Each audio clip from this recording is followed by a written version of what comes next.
Hello friends, कैसे हैं आप सब। उम्मीद करता हूं कि आप सब बिल्कुल ठीक होंगे।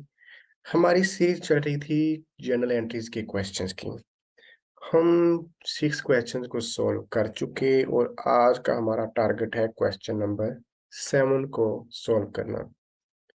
ये क्वेश्चन थोड़ा सा डिफरेंट है और वो भी पहली एंट्री के लिहाज से दूसरे क्वेश्चन की निस्बत। चलें देखते हैं कि कैसे करना है इसको। Question number 7, journalise the following transactions. So first journal entry है business started with.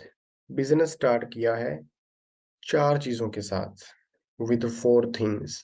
One cash 1000, bank balance 1500, building 20,000 and inventory 10,000। करना हमने वैसे ही है जैसे हम करते हैं, चीज सेम ही है कि क्योंकि ये चीजें बिजनेस में आ रही हैं तो ये होंगी डेबिट। तो जब हम कोई चीज इन्वेस्ट करते हैं या बिजनेस स्टार्ट करते हैं तो हमारा एक अकाउंट बनता है क्रेडिट में, कैपिटल का। तो जो कैपिटल का अकाउंट बनेगा वो इन सब का टोटल होगा। तो चलें देखते हैं कि हमने असल में करना कैसे है। नंबर 1। नंबर 1 पे पहले तुम्हारे पास आई है कैश, तो कैश होगा हमारे पास डेबिट, कैश डेबिट। उसके बाद हमारे पास है बैंक बैलेंस, तो बैंक भी होगा डेबिट। उसके बाद हमारे पास है I think building, yes building, building तो ये भी होगी हमारे पास डेबिट। उसके बाद हमारे पास इन्वेंट्री भी थी जो हमने बिजनेस स्टार्ट करते वक्त दी है, तो वो भी होगी डेबिट। तो ये तो चीजें हैं डेबिट जो बिजनेस में आई हैं। तो इसके अगेंस्ट क्या हुआ, हमारा कैपिटल का अकाउंट बना। कैपिटल का अकाउंट बना तो कैपिटल ऑलवेज क्रेडिट, तो ये हुआ क्रेडिट। चले अब लिखते हैं अमाउंट्स को। तो अमाउंट्स है हमारे पास 1000 कैश, 1500 बैंक, 1000 कैश, 1500 बैंक। और उसके बाद है हमारे पास बिल्डिंग 20,000 एंड इन्वेंटरी 10,000। तो बिल्डिंग 20,000 एंड इन्वेंट्री 10,000। तो इन सब का टोटल जो होगा वो हमारे पास होगा कैपिटल। तो देखते हैं टोटल 1000 प्लस 1500 प्लस 20,000 एंड 10,000, 30,000। तो ये होगा हमारे पास 32,500। So this is the first journal entry. ये जर्नल एंट्री इस हिसाब से हुई है कि हमने कोई एक चीज इन्वेस्ट नहीं की, किसी एक चीज से बिजनेस स्टार्ट नहीं किया, 4 चीजों के साथ बिजनेस स्टार्ट किया है। तो इनको हैंडल करना सेम ही है जैसे हम एक चीज के साथ करते हैं या 2 चीजों के साथ करते हैं, लेकिन बस ये थोड़ा सा कंफ्यूजिंग इसलिए था कि कैसे 4 चीजों को हैंडल करना है। तो ये थी हमारी फर्स्ट एंट्री। नेक्स्ट चेक करते हैं सेकंड एंट्री। सेकंड एंट्री में गुड्स सोल्ड टू हिना। चीजें सेल की हैं हिना को, लेकिन कैश का नाम नहीं लिया, तो इसका क्या मतलब है, क्रेडिट पे की हैं। तो जब क्रेडिट पे की हैं तो हमने पैसे हिना से लेने हैं इन द फ्यूचर, तो ये हमारे लिए क्या होगा, रिसीवेबल। तो हम क्या लिखेंगे, हिना को डेबिट, बिकॉज ये हमारे लिए रिसीवेबल है, हमने पैसे रिसीव करने हैं इससे। तो हिना होगी हमारे पास receivable, receivable account always debit. So Hina debit and next sale क्योंकि की हैं चीजें, तो सेल्स क्रेडिट। तो सेल्स होंगी हमारे पास क्रेडिट। कितने की हमने सेल की हैं हिना को, 5,000 की। तो हम लिखेंगे 5,000 डेबिट एंड 5,000 क्रेडिट। ओके। उसके बाद नंबर थर्ड पे क्या है, कैश रिसीव्ड फ्रॉम हिना। हमने चीजें सेल की थी हिना को 5,000 की, और अब हमने उसमें से कैश रिसीव कर लिया है 3,000 का। तो चलें अब कैश जब हमारे पास आ गया है तो कैश तो होगा डेबिट क्योंकि ये बिजनेस में आ चुका है। तो कैश होगा डेबिट अब क्योंकि हिना ने हमें ये पैसे दे दिए हैं, तो अब जो हमारे पास रिसीवेबल हिना का था 5000 का, वो कम हो जाएगा। तो इसका मतलब है एक हिसाब से हीना एज अ रिसीवेबल हमारे पास से जाएगी। तो अब ये होगा क्रेडिट। रिसीवेबल की नेचर है debit, that's why always debit. But जब हम उससे पैसे ले रहे हों, तो इसका मतलब है अब वो कम हो जाएगा, तो फिर हम उसको करेंगे क्रेडिट। तो अब हीना हमारे पास एज अ रिसीवेबल होगी क्रेडिट। तो cash debit and Heena credit. और अमाउंट हमारे पास अब उसने जो हमें दी है वो है 3000 की। तो 3000 डेबिट एंड 3000 क्रेडिट।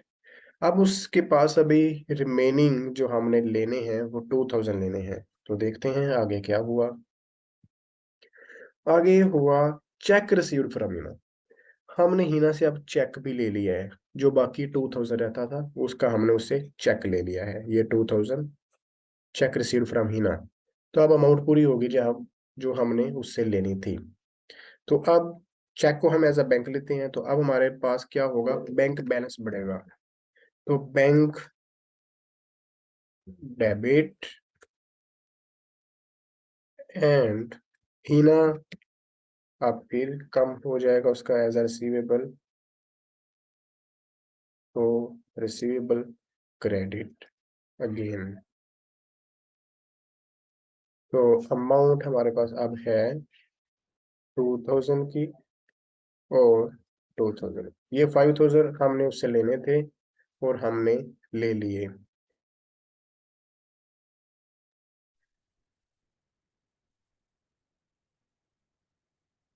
उसके बाद है नंबर 5। नंबर 5 पे क्या हुआ। नंबर 5 एंट्री है ड्रीव cash for personal use. Personal use के लिए कैश बिजनेस से निकाली है।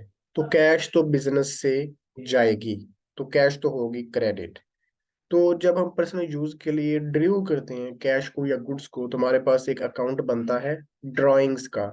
और ड्राइंग्स ऑलवेज डेबिट।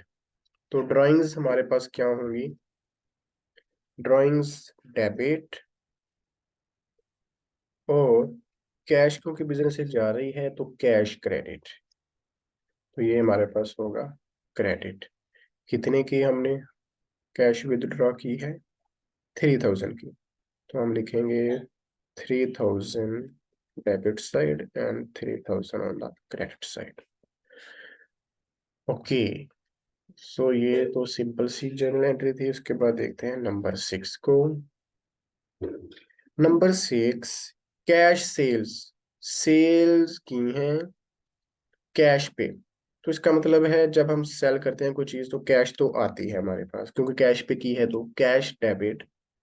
कैश क्योंकि बिजनेस में आई तो कैश डेबिट। और सेल्स क्योंकि चीजें जाएंगी तो सेल्स हमारे पास से होगी क्रेडिट।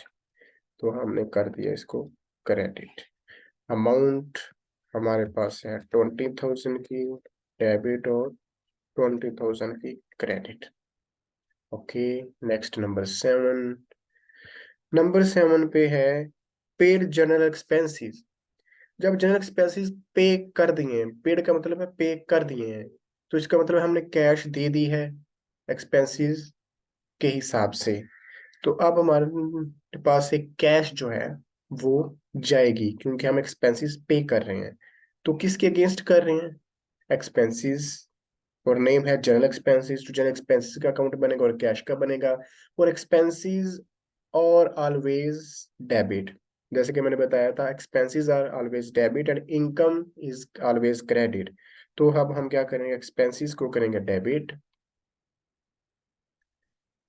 ये जनरल है तो जनरल एक्सपेंसेस डेबिट। तो ये होगी हमारे पास जनरल एक्सपेंसेस डेबिट। और कैश क्योंकि जा रही है हमने पे कर दिया एक्सपेंसेस, तो कैश होगा हमारे पास से क्रेडिट। ये हमने कर दिया क्रेडिट। और अमाउंट है हमारे पास जनरल एक्सपेंसेस को पे करने की 1800, 1800 and 1800। Okay. Last one number 8। Number 8 पे क्या हुआ, सैलरी पेड, सैलरी पे कर दी है। तो जब सैलरी पे कर दिया तो सैलरी भी एक एक्सपेंस है, तो एक्सपेंसेस आर ऑलवेज डेबिट, तो सैलरी होगी डेबिट। और कैश हमने सैलरी के हिसाब से पे की है, तो कैश जा रही है बिजनेस से, तो कैश होगा हमारे पास credit. Salary debit and cash credit. Okay, salary debit and cash credit, क्योंकि कैश हमारे पास से जा रही है, तो कैश होगी हमारे पास से क्रेडिट। अमाउंट है इसकी 1000 and 1000। So these are the journal entries of question number 7। Question number 7 की जनरल एंट्रीज को हमने सोल्व किया। इतनी मुश्किल नहीं थी। पहली जनरल एंट्री में सिर्फ 4 चीजों की वजह से थोड़ा सा डिफिकल्टी लेवल था, क्योंकि 4 चीजों की वजह से हम बिजनेस स्टार्ट कर रहे थे, तो हमने उसको हैंडल किया। उसके बाद गुड्स सेल की हिना को, तो जो अमाउंट ली वो हमने 3000 कैश पे ले ली और 2000 का चेक ले लिया, तो हमने उसको भी हैंडल कर लिया। उसके बाद ड्रू कैश की पर्सनल यूज के लिए तो ड्राइंग्स टू कैश हमने कर दिया। उसके बाद बाकी सिंपल है, एक्सपेंसेस पे किए हैं तो एक्सपेंसेस डेबिट और कैश क्रेडिट, और सेल कैश पे की है तो कैश हमारे पास आ रही है, तो कैश डेबिट और सेल्स क्रेडिट। तो ये था हमारे पास क्वेश्चन, आप चेक कर सकते हैं और इसकी प्रैक्टिस कर सकते हैं। कोई चीज अभी भी अगर समझ ना आई हो तो आप मुझे कमेंट बॉक्स में पूछ सकते हैं। तो अपना ख्याल रखिएगा, मिलते हैं अगली वीडियो में नए क्वेश्चन के साथ। तब तक के लिए अल्लाह हाफिज।